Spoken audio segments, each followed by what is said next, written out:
প্ৰাচীন কালৰ পৰাই যদিও ধপাতৰ লগত মানুহে পৰিচিত আছিল, কিন্তু ধপাতৰ ক্ষতিকাৰক দিশ মানুহৰ মাজত প্ৰকাশিত নাছিল।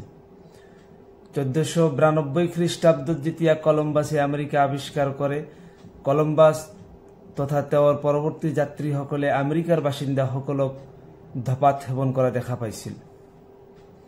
পৰৱৰ্তী সময়ত জন নিকট নামৰ এজন ব্যক্তিয়ে তেওঁৰ সৰ্বস্ব চেষ্টাৰ ফলত গোটেই পৃথিৱীত এই ধপাতৰ পুলি প্ৰচাৰ প্ৰসাৰ লাভ কৰে আৰু মানুহে ধপাতৰ খেতি কৰিবলৈ আৰম্ভ কৰে।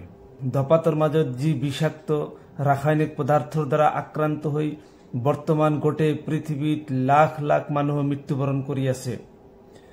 ৱৰ্ল্ড হেল্থ অৰ্গেনাইজেশ্যনৰ এটি ৰিপৰ্ট মতে প্ৰতি বছৰে 80 লাখতকৈ অধিক মানুহৰ মৃত্যু হয় কেৱল ধপাতৰ মাজত থকা এই বিষাক্ত পদাৰ্থৰ দ্বাৰা।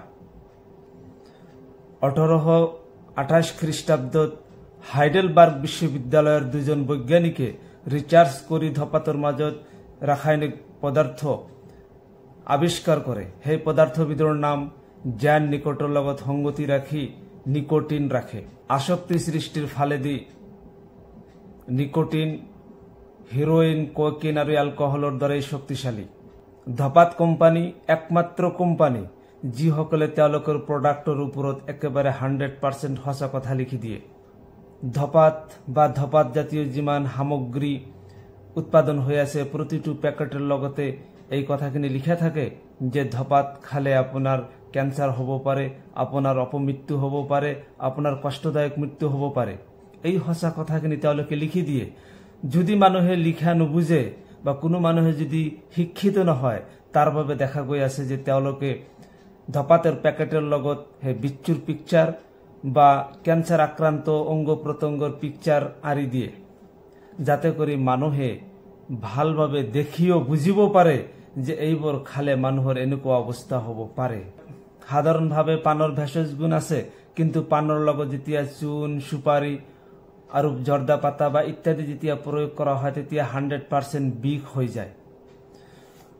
যদিও শৰীয়তৰ দৃষ্টিত, ইছলামৰ দৃষ্টিত ধপাত বা ধপাত জাতীয় সামগ্ৰী অবৈধ, কিন্তু বাল্যকালৰ পৰা ধপাতৰ প্ৰতি এক সামাজিক বৈধতা থকাৰ বাবেই সৰুকালৰে পৰা ধপাতৰ প্ৰতি আসক্ত হয় আৰু ধীৰে ধীৰে ডাঙৰ হোৱাৰ পিছত ধপাতৰ পৰা আৰু এখোজ আগবাঢ়ি গৈ মাদকত আসক্ত হয়।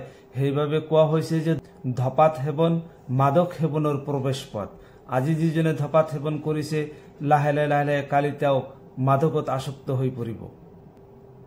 যিসকলে বাস্তৱ পৃথিৱীৰ অৱস্থা দেখি, পৃথিৱীৰ বাস্তৱ চিত্ৰ দেখি যে ধপাতৰ দ্বাৰা আক্ৰান্ত হৈ হাজাৰো মানুহে যি ধৰণৰ পুংগ জীৱন অতিবাহিত কৰি আছে, তাৰে পৰা যদি আমি শিক্ষা লৈ আমি ধপাতমুক্ত জীৱন, ধপাতমুক্ত পৰিবাৰ, ধপাতমুক্ত সমাজ যদি আমি গঠন কৰিব নোৱাৰো, তেন্তে সূৰা আৰাফত আল্লাহ তাআলা কোৱাৰ দৰে আমাৰো সেই একে অৱস্থা হ'ব।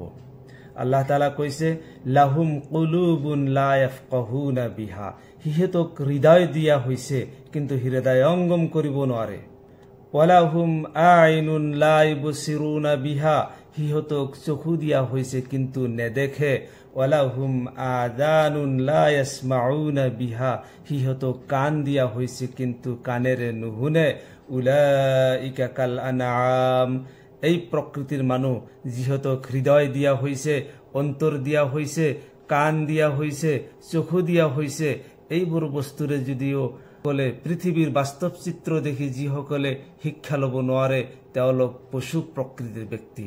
উলাইকা কাল আনআম, এইসকল পশু প্ৰকৃতিৰ ব্যক্তি। বাল হুম আযাল্লু, বৰঞ্চ তাতকৈ অধমহে।